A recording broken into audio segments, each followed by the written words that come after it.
Hello, and welcome to Tools for Automating Microscopy Methods Reporting as part of our Virtual Illuminate meetings here at the Advanced BioImaging Facility.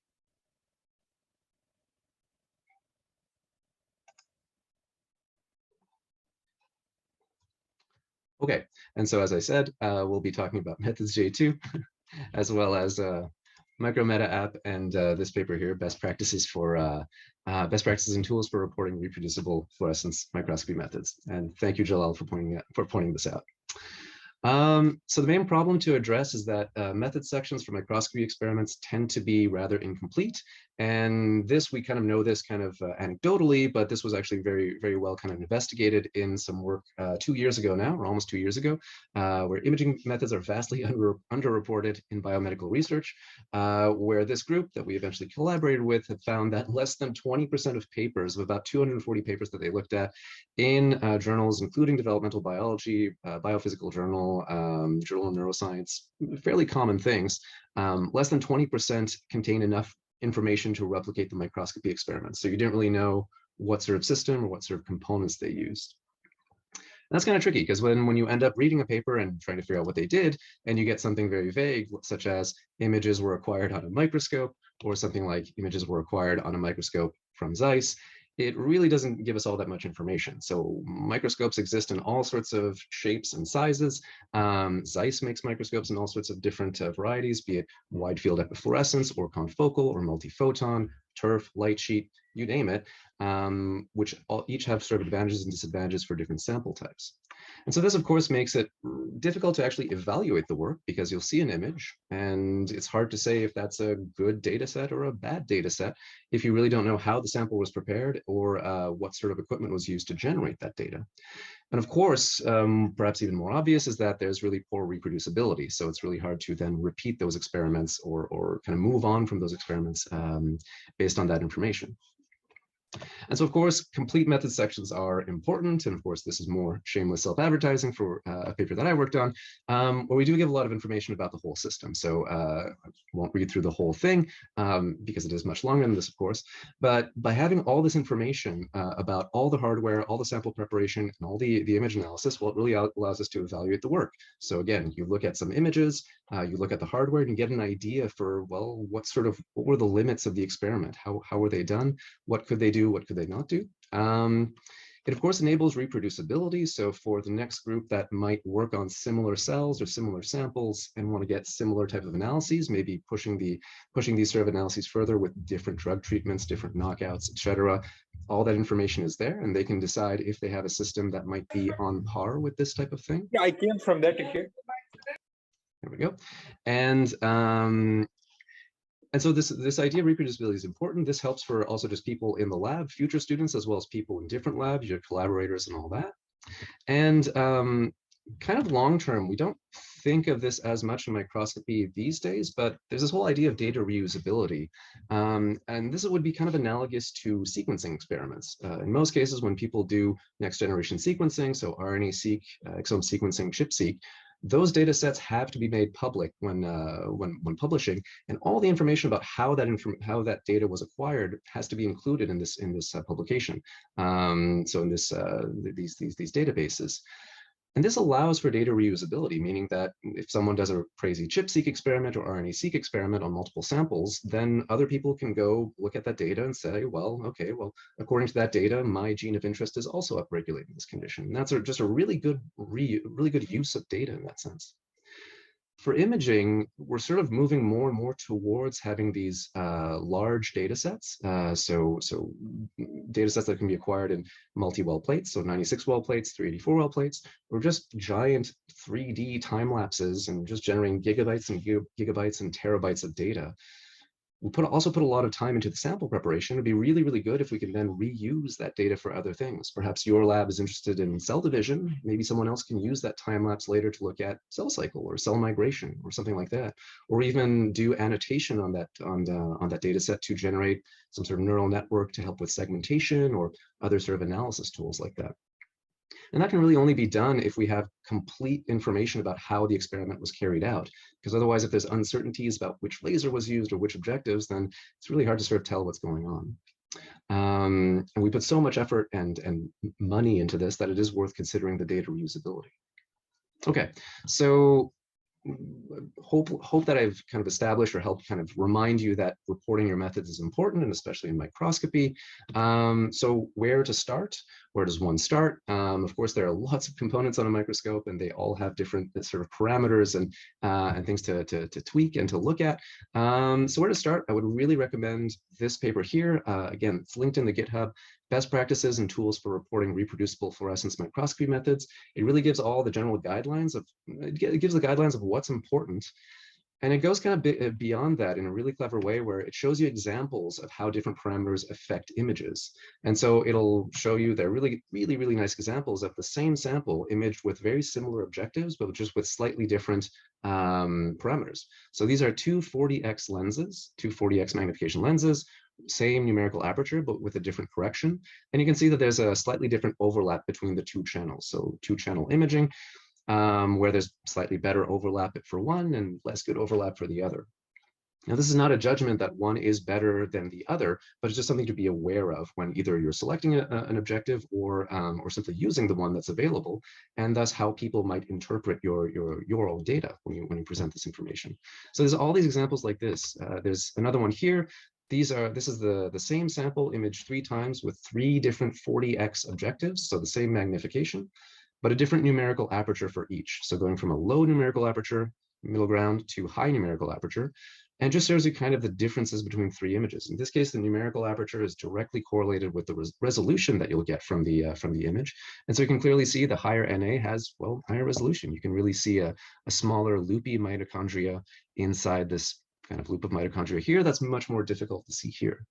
And again, there's no judgment that one is better or worse than the other. They might be better for some applications. We just have to kind of be aware of that and how this is important for other people in evaluating your work and for other people to replicate your work. So this is a really good guideline full of examples. And in addition to that, they made a little web app called MicCheck, which is linked here, also linked in the GitHub. And this is simply an R-Shiny app that you can simply access over the internet. And it doesn't really write your method section, but it helps kind of ask you a bunch of really good questions about how you did your experiment. And then it's going to generate a checklist of the information that you really should include in your method sections. So once you kind of answer these questions, whether you used wide field or point scanning or spinning disk, you'll have a few other questions to sort of answer. And then it's going to generate this checklist that then you can use essentially as a guide when writing your method section, or you can even talk to your friendly imaging scientists or imaging people in your lab to help you write out and make sure you have all that information. So we really need things like the numerical aperture and the objective magnification. If you don't know them, that's okay. Hopefully you know someone who does, or that information should be available somewhere. So this is a really good place to start, especially if it's a small lab just with a microscope in your lab, and you need to do this quickly. This is a really good place to start. But most of you are here for, or maybe some of you have noticed that our title was Automating Methods Reporting and trying to get a little bit more of an automation involved there. So trying to have the computer kind of generate it for us. And of course, this is something that we're hoping in the future that microscope manufacturers build into their hardware, because they really have all the information, or most of the information that was used to generate those images. But in the meantime, I'll present a couple of tools that are available. So if you already have images and you're kind of ready to go, the first one that came out is from this paper that I referenced earlier, Imaging Methods Are Vastly Underreported in Biomedical Research.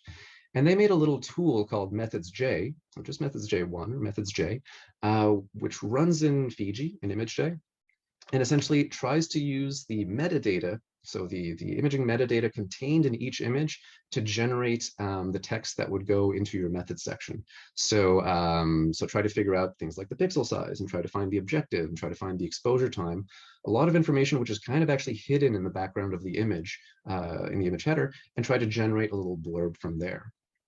So this is kind of the first thing that's available. We then decided to build on this and to sort of leverage their work, and we collaborated with this group at University of Minnesota to put together Methods J2, which is what we're talking about today, which essentially is kind of an add-on to methods J1, where we use image metadata. So kind of schemed here in the back of each image, there's a whole mess of information based on the hardware that was used to acquire that image.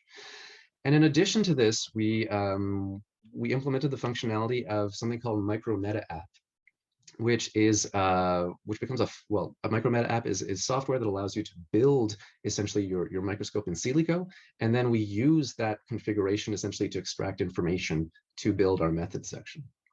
So I'll briefly talk about Micrometa App because it is required for methods J2, and we'll give a little demo a little bit later. So Micrometa App is sort of visible right here on the screen.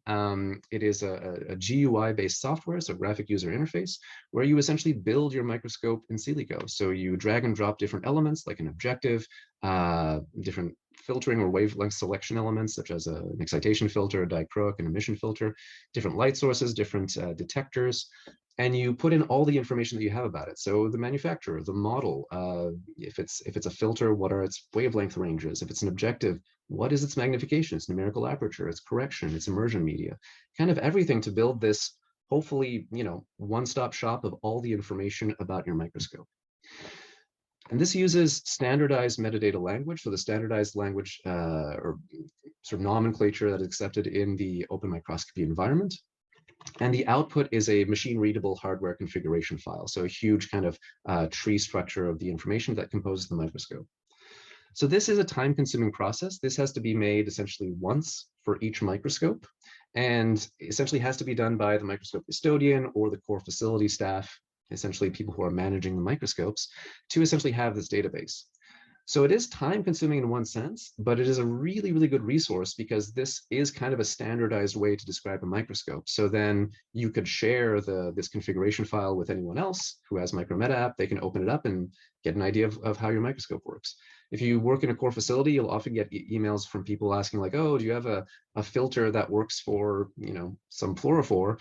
And you might have to, if you're lucky enough, you have that information on your website. If you're less lucky, maybe you have to dig through your emails for the quote from the manufacturer in which this is indicated, get that serial number, and then Google that in SEMrush or Chrome or something like that. So then having all this information here is a really, really valuable database. And essentially, once you have it, you update it if you make changes to your microscope. So this is required for methods J2. But we do think is really, really important for microscope management.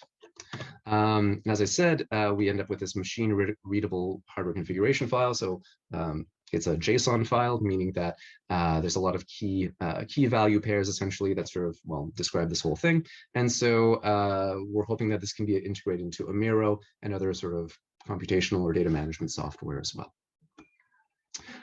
So that's it. So this is kind of generating this microscope file. And finally, methods J2. Well, methods J2 kind of brings these two sources of information together. So we have images. So again, images with their metadata, that information that's in the background of the image. Hopefully, if your microscope was set up correctly by the manufacturer. And we also use this Micrometa App specification file. And then it will source information from that using methods J2, which is a Python script that simply runs in Fiji and so leverages bioformats. By having these two information sources and the script, we then essentially run through a series of these little dialog boxes to sort of say, ask the user, well, what information is missing, and kind of to validate the information as we go. So very often we can detect things like the image dimensions, but sometimes the objective is not so easy to find.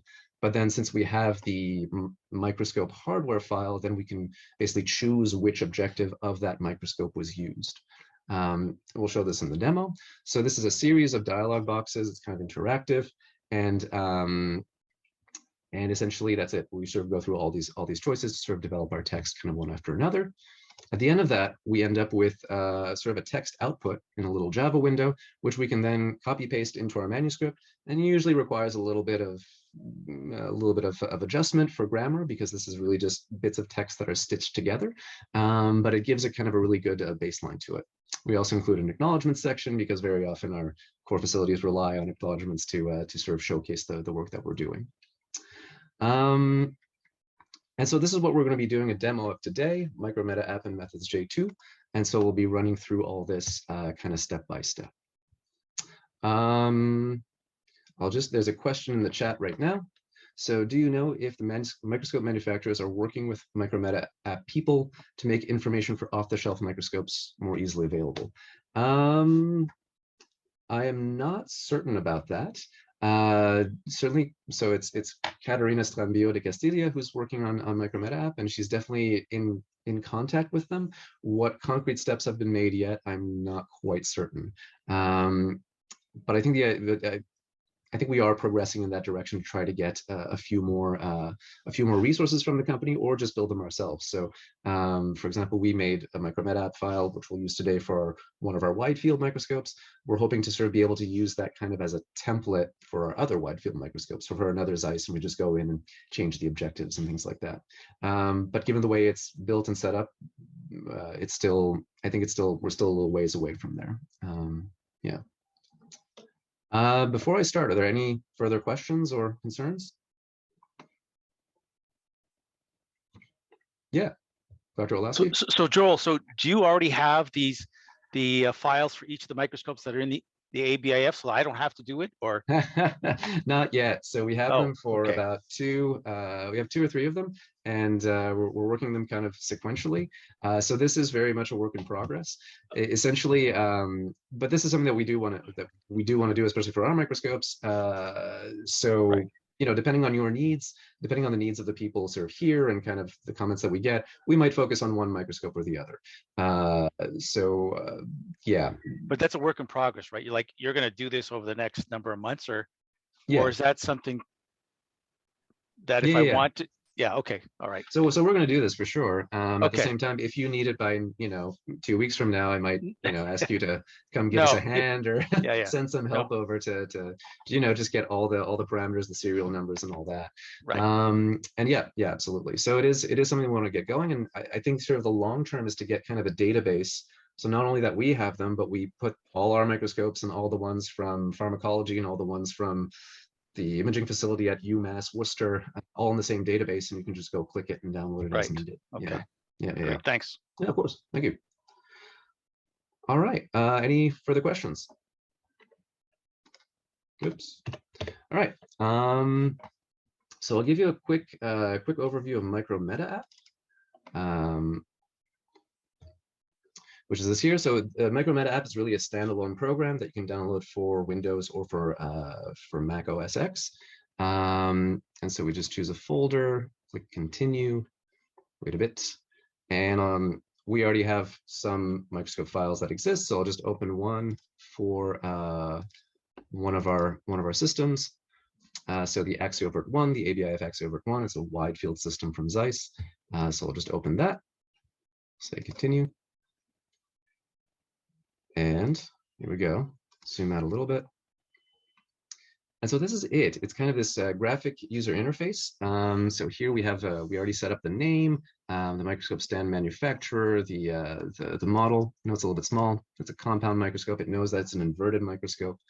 And kind of all along here, there's all these little objects here that I've dragged and dropped from the various menus here. So microscope accessories, if we look at various sort of optics, magnification, for example, you can drag and drop an objective, lenses, mirrors, filters, all that. And so we have a Zeiss condenser, a light source, the series of objectives, all the filter cubes that we have, which include the cube and the 3 optics to it. So the emission filter, the dichroic, and the excitation filter. We have our detector, which is the AxioCam 506. We have our light source, and we have our focus, our focusing device here, as well as the environmental control box. So essentially the incubator, the acquisition software, and all that. And so for all these instances of components, we can click on them, and this kind of loads the database specific to each type of object. So this is really kind of the easy level. So I gave it a name. So in this case, I gave it a very descriptive name of our 100x plan apochromat. But then in terms of the manufacturer specs, well, we have a model, we can have a model name, the manufacturer, and then in terms of the actual specifications of the objective, then this is where we put it all in. So it's a 100x, the lens NA is 1.3, the correction is plan neo fluor, and we have a whole drop-down menu here. the immersion type, whether it's infinity corrected, contrast modulation, whether it's DIC, and whether it's set for visible or infrared type of light and all that. So this has to be done for every component. So this is one of the 5 objectives on this system. If we look at a filter cube, we can do that. Oops. So this is our DAPI filter cube. We just call it the DAPI filter cube. Of course, it contains different optics into it. And so it has an excitation filter, a dichroic, and an emission filter. The dichroic was not assigned. It's not assigned yet. We'll fix that in a minute.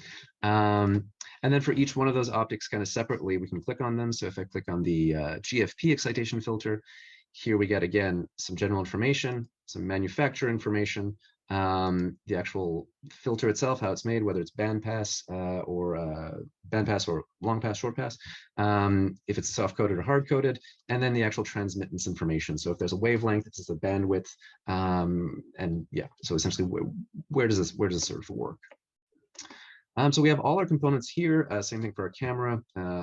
So the manufacturers, the model, what sort of detector, how it's mounted, the size, the pixel size, the array sizes, and all that. There's also information depending on the different tiers. You can put more information based on, for example, how much, what is the analog to digital conversion units. So all that can be sort of there. Right now, we're just kind of staying in the basic mode here. So that's Micrometa App. It does take time to build this, but you can sort of build it up kind of piece by piece, and you have this database of your microscope, which you can then open up and share with other people. And hopefully all the information is there, such that if someone asks, oh, what is a specific hardware perk of one of the components, then hopefully you can get it from there rather than searching through emails and old quotes and stuff like that. So from Micrometa App, this exports into something called a JSON file. JSON is kind of like XML. It's kind of a tree-based structure for information. And that's what we'll use for methods J2, which we'll try right now. So this runs in, before I continue, any Micrometa App questions? Okay. So I'll jump to methods J2. So it's really a script, so it runs kind of in just a regular macro editor window in Fiji. I will stress that Fiji is better for this than regular ImageJ, just because Fiji does have, is more regularly updated in terms of its Java and Python interpretation, and also leverages things like bioformats, which allows us to open images in a handy way and source the metadata. So really this works in Fiji, not ImageJ. So I'll just create a new macro window. So that's plugins, new, and macro. And then here I'll just call the script with file open. You could also drag and drop. So file open somewhere on my messy desktop, methods J2. And this file here that was created in, the methods J2 script here, which is the Python script that we need. We'll use the JSON file a little bit later. So I'll just open this.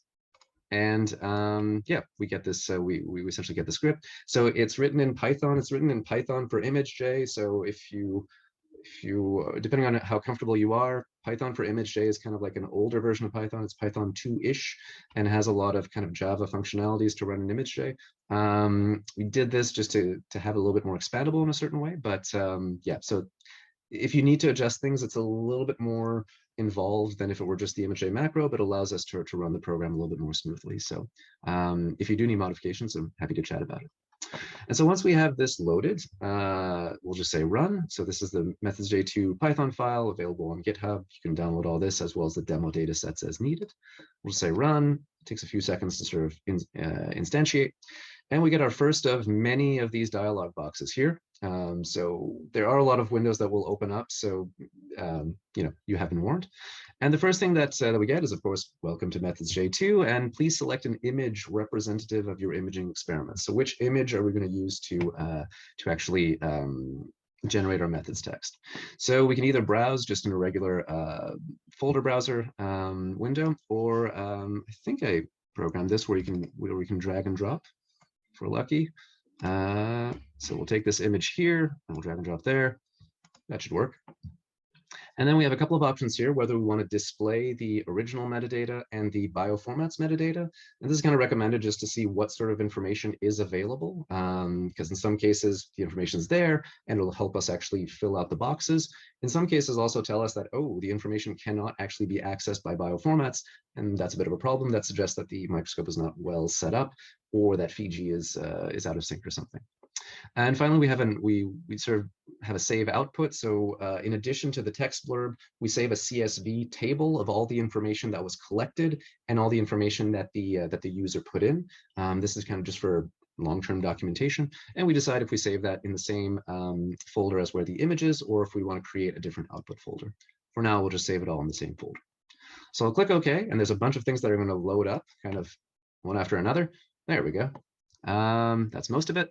So I'll just kind of walk through what loaded. So first we have the actual image that opened. So this is a three-channel image that we acquired on our wide field microscope. So we can see some DAPI, some phalloidin, and some mitochondria. Simply a fixed cell, single plane, single focal plane, but three channels.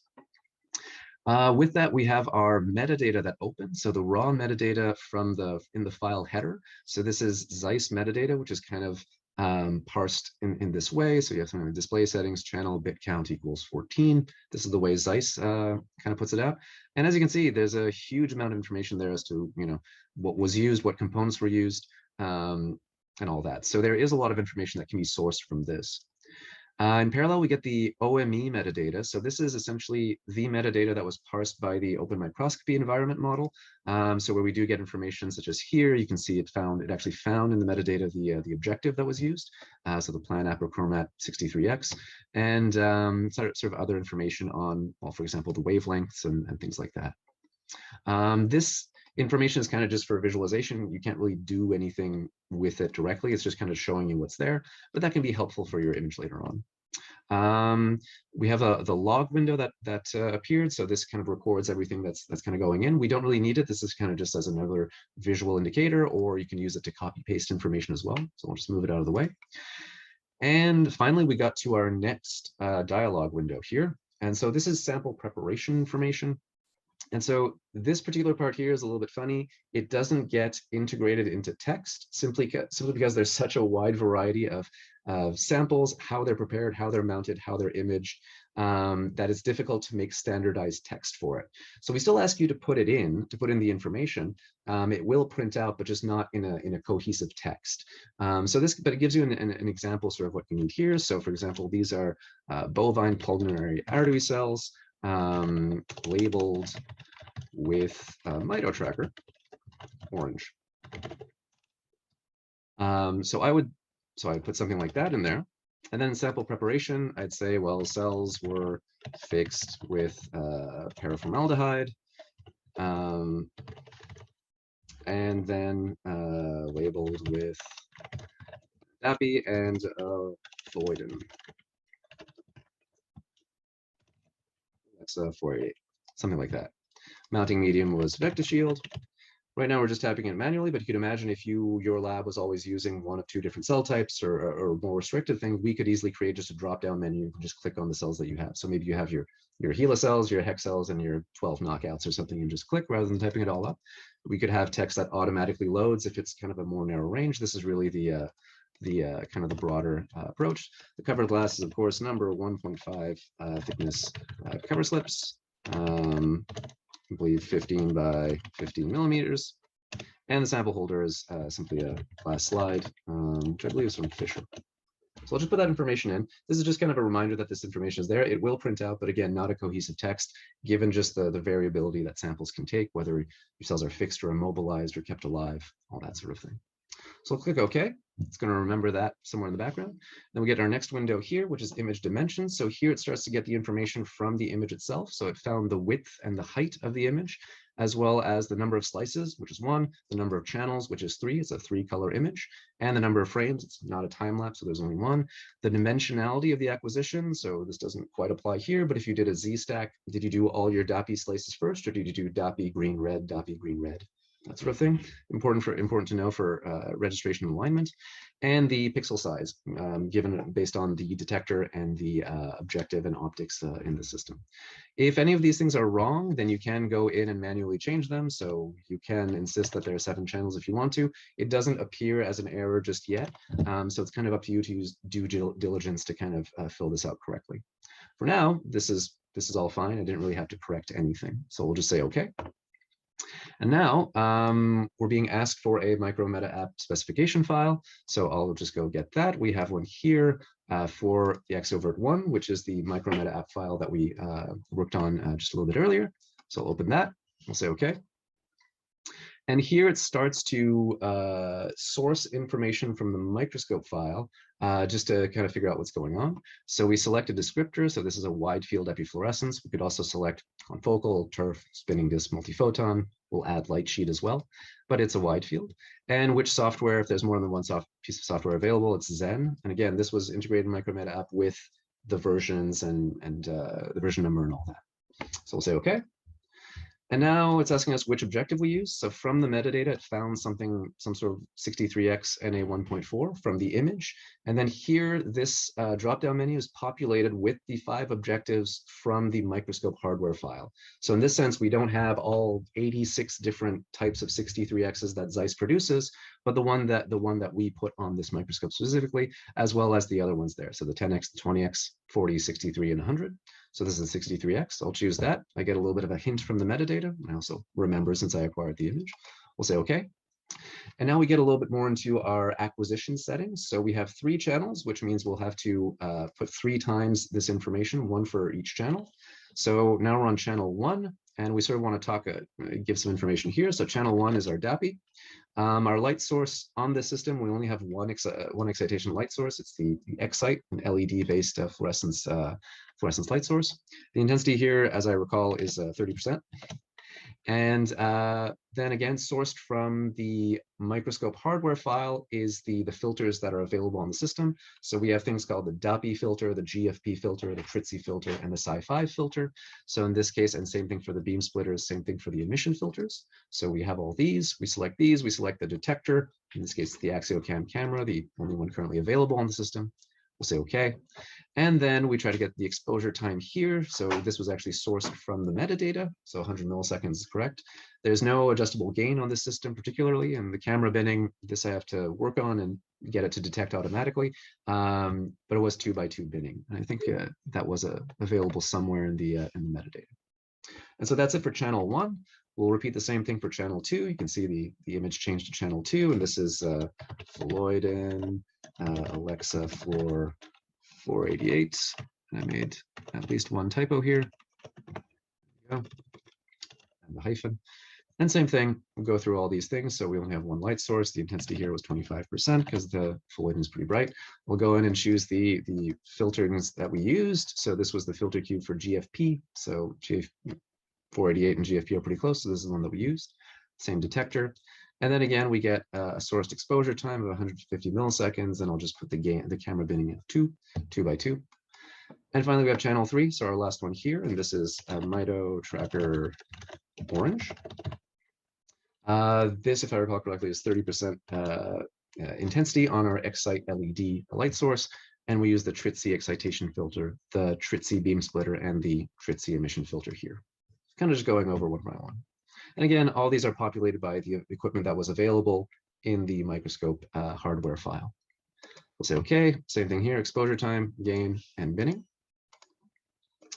And that would be it, essentially, for this particular image. It was done, it's fixed cells, it was done at room temperature, it's a single plane.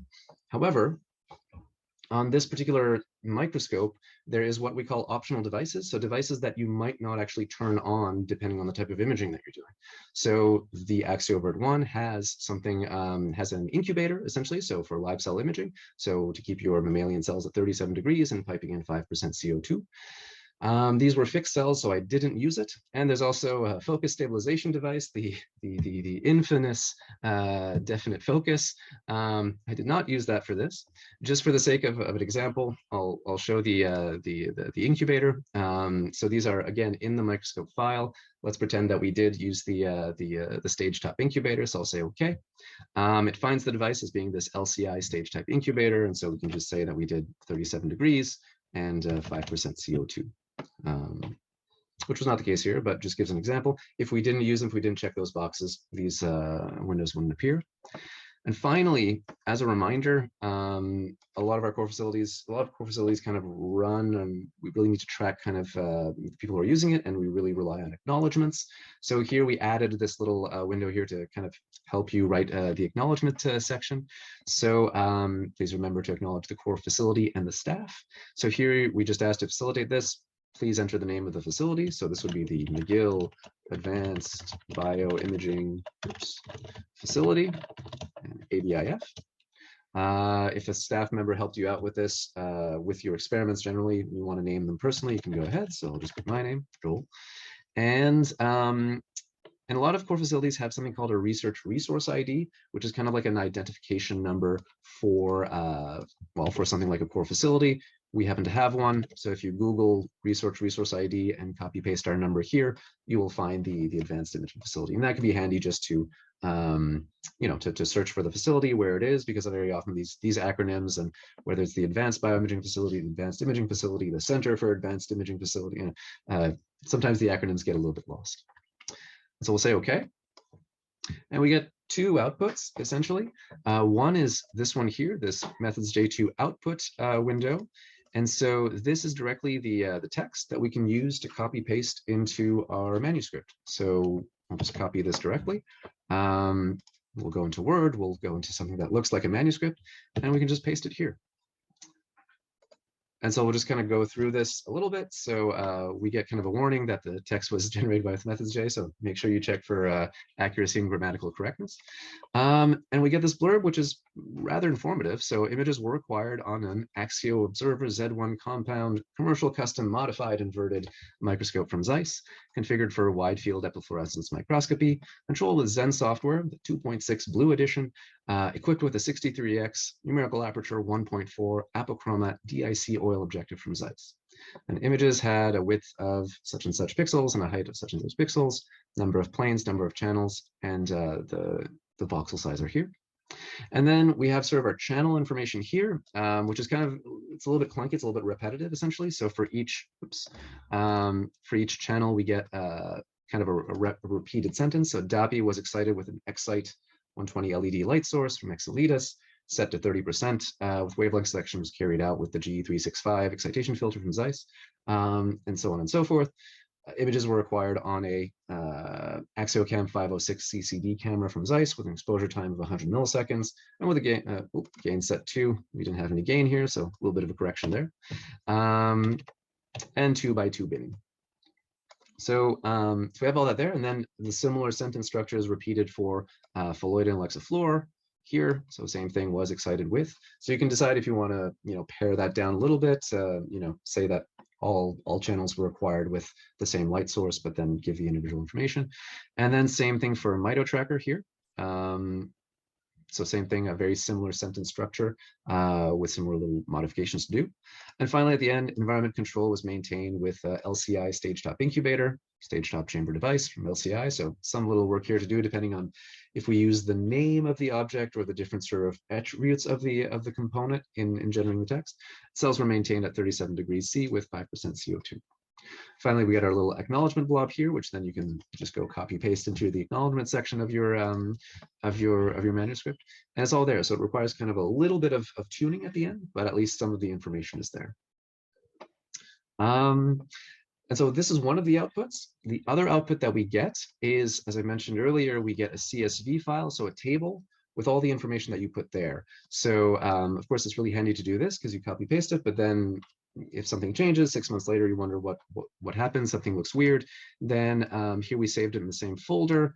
So this CSV file here, which was generated 3 minutes ago. So if we open this, you can open this just with Excel. We'll let this load. We should get a table with 4 columns. So I'll just each make them a little bit wider. Maybe something like this.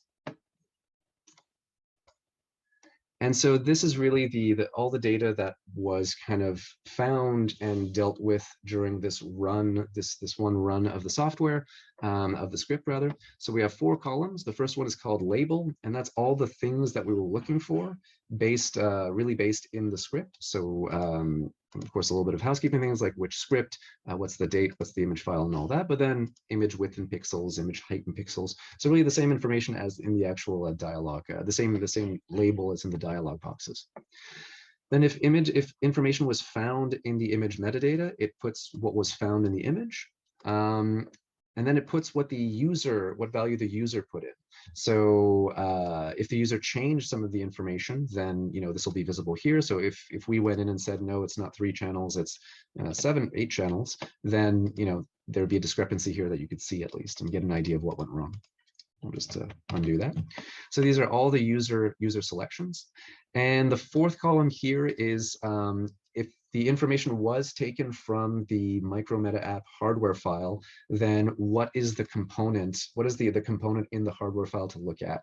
So so for something like the objective, if you're a machine and you're trying to read through the microscope file, you're trying to figure out what objective it is, well, you have to search for an element called objective.json, and that's just to help with sort of downstream alignment of this information with either Omero or other sort of more machine readable systems. So this becomes a pretty good documentation of everything that was put in, everything that was found, and gives you an idea of which file was used, which image file was used, which version of methods J2 was used. And at the bottom of this, you do have the actual text generation somewhere here. There we go. Yes, so the actual generated text is, it didn't actually appear here. Oh well. The actual text should appear here. I'll just have a quick look at how I ran the file. But that's it. You would still have the blurb kind of saved essentially in this output.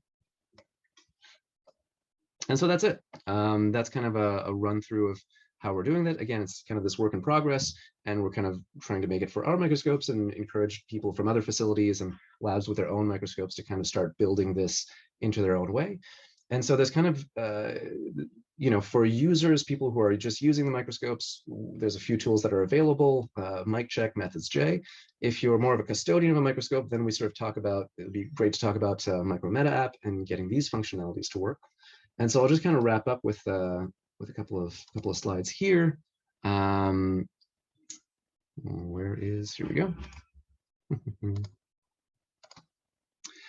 So we just went through the demo and all these dialog boxes. So just to kind of remind you, this runs in Fiji. So you need Fiji running. You need the methods J2 Python script available on GitHub. You need a raw image file, so ideally really what's come out of the acquisition software. So if it's a Zeiss, it should be a CZI. If it's Leica, it should be a LIF. If it's a Nikon, it should be ND2. And of course, the Micrometa App hardware file, which needs to be kind of built up by the microscope custodians. And then kind of the workflow, well, once we have all these, then we go through these series of dialog boxes and hopefully come out with a bit of a text output that we can work with, and as well as sort of a table of the information with slightly more machine readable and kind of a better long-term documentation of that run of the software. So that could also kind of function, that could kind of partially function as part of your lab notebook to sort of say, well, these were all the actual values and sort of important information from a microscope experiment. As I said, this is a work in progress. So in the works is, of course, developing functionality for a broader range of microscopes and hardware. So I don't quite have fit in there yet something like the emission filters on a Leica system where you just select the emission range that you want, but that would be something that we're developing, and it'll sort of depend on who needs what, when, and that sort of thing. We're going to try to get our turf going. We're going to try to get more of our confocals going on Micrometa App and just kind of working on that. So if you do have input, of course, we're all ears. And if you do have hands, then of course, we'll be happy to get some help in building this. We're happy to chat building these things with you. We got funding to make this plugin for Napari, which is kind of a new image viewer that runs in Python and allows to leverage some of the computational functionalities of Python a little bit more. So working on this with a talented programmer named Nicole. And of course, long term, we're looking to sort of integrate this with Omero. So that will be kind of in this sort of where we're hoping imaging databasing is going in terms of maintaining the hardware and all that. And perhaps one last little thing to sort of mention is this, as you can sort of see, it's very general. What we're also looking for is to try to make kind of or help people make their own custom versions of methods J2, where, instead of typing everything from scratch, then you could just make a drop-down menu of, either the microscopes you have, or make a drop-down menu of the most likely samples, or a drop-down menu of the core facility staff, so in your acknowledgements. So kind of tune these a little bit to make it easier for you to not have to retype each time McGill Advanced BioImaging Facility or something like that. Or you could design it your own way with placeholders, kind of whatever's needed. So there would be a way to there would be ways to kind of tune these to the needs of your facility or your laboratory. So I'll stop there. I think that's enough. I'll just give some acknowledgements. So lots of people working on a lot of these things. Essentially, most of our guidance and oversight and supervision is provided by Claire Brown here at the facility, who's been really kind of seeing the way this field has been developing for the past decade and a half, I guess, and along with help with Caterina Scambio de Castilla, who's our collaborator at UMass Worcester, who she essentially spearheaded sort of a whole model for how to categorize microscope information, and essentially drove the building of the Micrometa App. And in terms of development, I got a lot of help from Thomas Pengo at U Minnesota, Alessandra Regano at UMass, and currently from Nicole Jouet here at McGill. She's a talented student in computational biology. And sort of in terms of work groups, well, there's the whole Methods J2 team, there's the Micrometa App team, and people here at the ABIF. And we got decent funding from CZI, which was really helpful, and a lot of support from Bioimaging North America, sort of a consortium of different imaging scientists. Yeah. So I'll stop there, and I'll gladly take any questions. And there's someone at the door. Sorry. There's a couple of questions in the chat, so I can start with those, perhaps. So the software link for Methods J2 apparently gives a 404 error. That's kind of surprising. I'll check the link. GitHub has been, is it a 404 or a 500 error? I guess I should ask.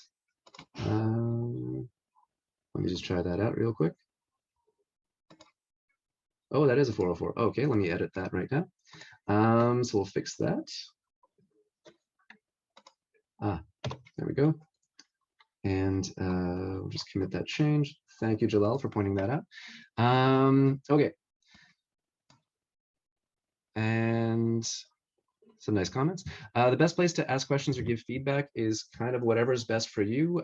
You can flag an issue on GitHub if you want, but the easiest is just to talk to us. So just send me an email. So I'm the kind of, me and Claire are the main people on this.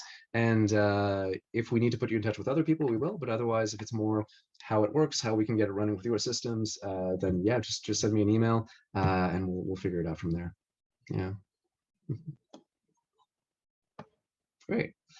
Any further questions or comments? I'll be around to chat, of course, if there's anything.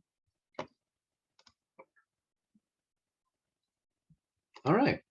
I think I fixed the link. Yes, so I fixed the link, so that should work out. You can have a look at the GitHub for these 4 papers, the links to the papers, the links to the actual software or scripts themselves. And we'll put the video of this. I'll probably have to do a little bit of editing, but this video will be up at some point, and along with the actual PowerPoint. And again, please get in touch if there's sort of anything that we can help with, or sort of discussing where we can move forward with this, either with our own microscopes or your own, or somewhere in between. And yeah, and if not, well, we'll see you at our next Virtual Illuminate meeting.